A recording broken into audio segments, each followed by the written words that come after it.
Bonjour à tous, ravi de vous retrouver aujourd'hui pour la vidéo comme promis sur la relativité. C'est une vidéo en fait finalement qui va être assez importante. C'est quelque chose qui est très difficile à enseigner la relativité puisque c'est souvent quelque chose qui est visuel et qui est soit on le voit, soit on le voit pas et dans ce cas-là en fait ça se passe beaucoup moins bien.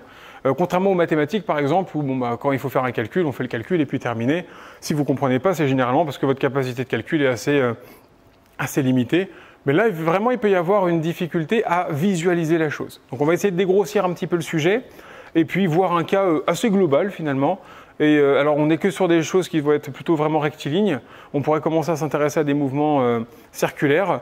N'hésitez pas, si ça vous intéresse un petit peu le sujet, à regarder par exemple la différence entre la trajectoire de la Terre autour du Soleil, la trajectoire de Mars autour du Soleil et enfin la trajectoire de la Terre ou de Mars, peu importe, par rapport à la Terre.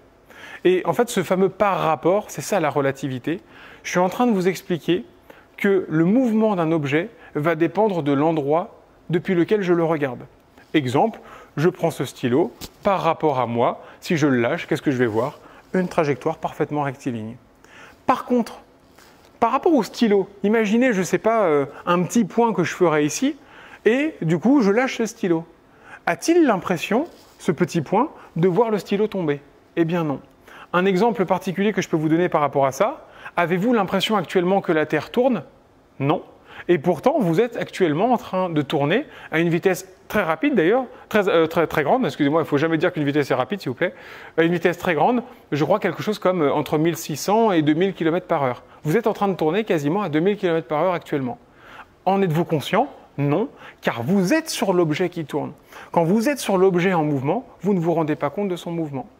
Alors, un petit exemple qu'on peut avoir de ça, c'est si vous regardez sur Internet, par exemple, des time-lapse. Donc, si vous regardez par exemple un time-lapse, des time-lapse, vous allez voir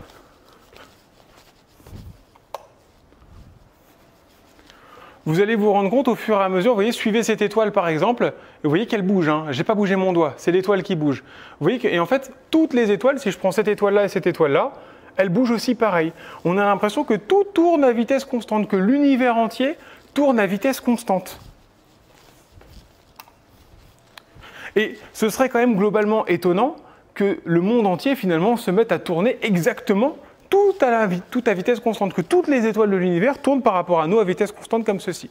Alors, on pourrait considérer ça par rapport à un terrien, c'est ce qu'il voit. Est-ce qu'on peut le remettre ça en cause? Non.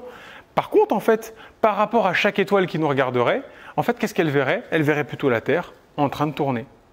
Donc, tout ça, c'est une question de point de vue, hein, ça dépend à chaque fois du point de vue. Je peux aussi considérer que selon le point de vue d'un terrien, c'est le Soleil qui tourne autour de la Terre, ce n'est pas faux. Le matin, je le vois à l'Est, le soir à l'Ouest, et le lendemain matin, je le revois où? À l'Est, puis à l'Ouest, etc. Donc, il fait bien des tours autour de la Terre, alors qu'en fait, non, c'est parce que la Terre tourne autour d'elle-même que finalement, on a l'impression de voir le Soleil tourner. Donc, depuis la Terre, par rapport au point de vue de la Terre, je vois le Soleil tourner. Par rapport au point de vue du Soleil, je vois la Terre tourner. C'est ça l'idée. Alors, regardons un petit peu tout ça. Imaginez, donc ça c'est un train, bon, c'est très mal fait, mais bon, c'est ma qualité de dessin. C'est un train, et ici, du coup, quelqu'un qui est en train de dormir dans le train.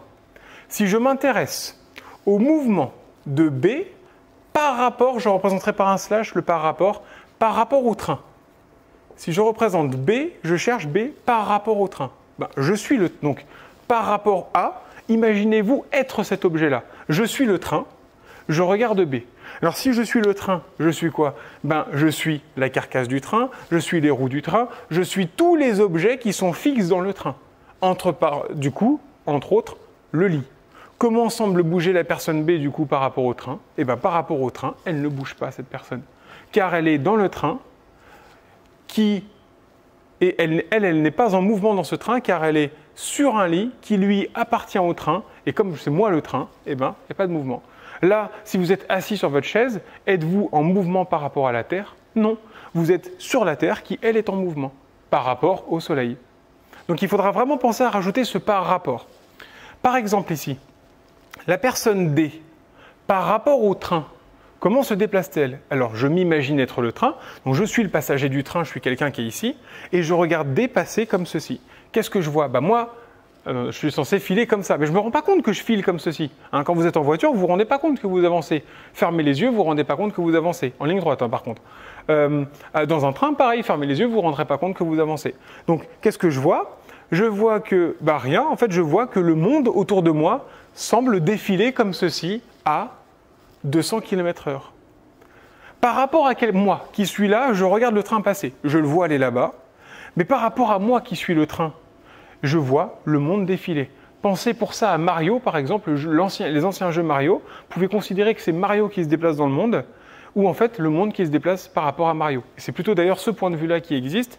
Vous regarderez des vidéos, vous voyez, en fait, Mario ne dépasse jamais le centre de l'écran. Je vous montrerai peut-être un petit extrait de tout ça. Donc, je suis le train et je vois le monde défiler. Donc, cette petite personne qui est là, je la vois défiler en fait à 200 km/h. Est-elle en train de marcher à 200 km/h? Non, c'est moi qui m'en éloigne à 200 km/h. Mais par rapport à moi, j'ai l'impression qu'elle se décale à 200 km/h. Mais en fait, pas seulement. Parce qu'elle-même déjà s'éloignait de moi à 4 km/h. Donc, en fait, j'ai l'impression qu'elle se déplace à 204 km/h. Si elle ne bougeait pas, j'aurais l'impression de la voir défiler à 200. Mais comme elle bouge, j'ai l'impression de la voir défiler à 204. Si vous avez suivi ce que je viens de vous dire, comme cette personne-là se déplace déjà dans mon sens, si elle ne bougeait pas, je la verrais défiler à 200 km/h, mais puisqu'elle bouge dans mon sens, je la vois défiler à 196 km/h. Et bon, après c'est pareil pour tout. Hein. Si je regarde la personne D par rapport à la personne C, je m'imagine être C, je n'ai pas l'impression de marcher, parce que par rapport à moi-même, je ne bouge pas. Ce que j'ai l'impression par contre, c'est que cette personne s'éloigne de moi, non pas à 4 km/h, mais à l'ensemble, c'est-à-dire 8 km/h. Et oui, si moi je ne bougeais vraiment pas, quelqu'un d'extérieur qui nous regarde, je ne bouge vraiment pas, cette personne marche à 4 km/h, je la vois s'éloigner à 4 km/h. Mais moi-même, je suis en train de m'éloigner comme ça, et l'autre personne est en train aussi de s'éloigner. On s'éloigne donc 2 fois plus vite, à 8 km/h. C'est le même principe par exemple avec deux voitures, hein, une voiture A et une voiture B, une qui va à 100, une qui va à 100. Le choc n'est pas à 100 km/h, le choc se fait à 200 km/h. Puisque l'une par rapport à l'autre, celle-là a l'impression que l'autre avance à 200 km/h. Moi qui suis à l'extérieur, je vois la voiture A qui avance à 100, je vois la voiture B qui avance à 100, mais elle a l'impression de se rapprocher de celle-là, ou plutôt elle, pardon, par rapport à elle, celle-là se rapproche à 200. Elle ne se rapproche pas à 100, parce que sinon elle irait 2 fois plus vite que ce que je vois moi. Parce que moi, qu'est-ce que je vois? Je vois qu'elle avance et qu'elle avance. Si je considère que c'est elle qui ne bouge pas finalement, c'est que celle-là, elle va 2 fois plus vite, à 200 km/h. Voilà. Alors, bon, c'est une vidéo un petit peu rapide. De toute façon, je ne peux pas faire beaucoup plus que ça, que de vous montrer des exemples et de vous expliquer un petit peu ces situations-là. Il faut essayer de les comprendre, re-regarder la vidéo encore et encore. Pensez à cette histoire de la Terre qui bouge, dont vous n'avez pas l'impression qu'elle est en mouvement, alors qu'en fait, quand vous regardez les étoiles, vous voyez que tout tourne. Et finalement, on pourrait se dire, tiens, c'est le monde entier qui tourne. Non, c'est la Terre qui tourne. Donc, pensez à ces histoires de par rapport à, ces histoires de composition des vitesses qui sont ici. Eh bien, il faut imaginer, voilà, ces fameux éloignements dont je vous parlais. Et lui a l'impression de voir un train qui ne va pas à 200 km/h. Il a l'impression de voir un train qui va à 204 km/h. Et le dernier conseil que je peux vous donner, c'est si dans un cas c'est facile à voir pour vous, si c'est facile de vous imaginer être D et de regarder le train, alors dites-vous que être le train et regarder D, c'est l'inverse. Donc par exemple, lui, petit D, donc il est comme ça, il voit un train passer comme ça, il a l'impression que le train va donc vers la gauche, à 204 km/h, hein, parce que moi je suis en train de m'éloigner du train, en même temps que lui est en train de s'éloigner à 200 km/h. Moi je m'éloigne à 4 km/h et lui s'éloigne à 200, ce qui fait un total d'un éloignement à 204 km/h. Et donc, vous voyez bien qu'il va comme ça vers la gauche. Et bien si vous voulez vous imaginer être le train, et bien si vous êtes le train, vous imaginez que lui, cette fois-ci, il va vers la droite. En fait, c'est l'opposé à chaque fois, tout simplement. Donc imaginez-vous dans un cas où c'est simple pour vous, et si vous voulez l'inverse, il suffit de tout inverser. Pas les vitesses, juste le sens de direction, le sens de déplacement. Voilà. J'espère que ça a été assez clair. S'il y a des retours par rapport à ça, j'essaierai de voir éventuellement si je repense à d'autres choses éventuellement aussi. Je ne vois pas grand-chose de plus à dire là-dessus. C'est quelque chose qui n'est pas facile à comprendre.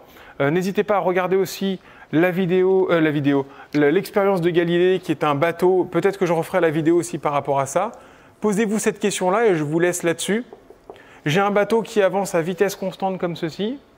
Un boulet de canon est lâché depuis le haut du mât de ce bateau.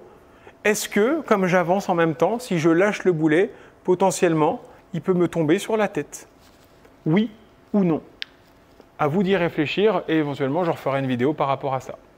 Voilà, merci pour votre attention et puis je vous dis à une prochaine fois pour les vidéos, si elles continuent bien sûr. Au revoir.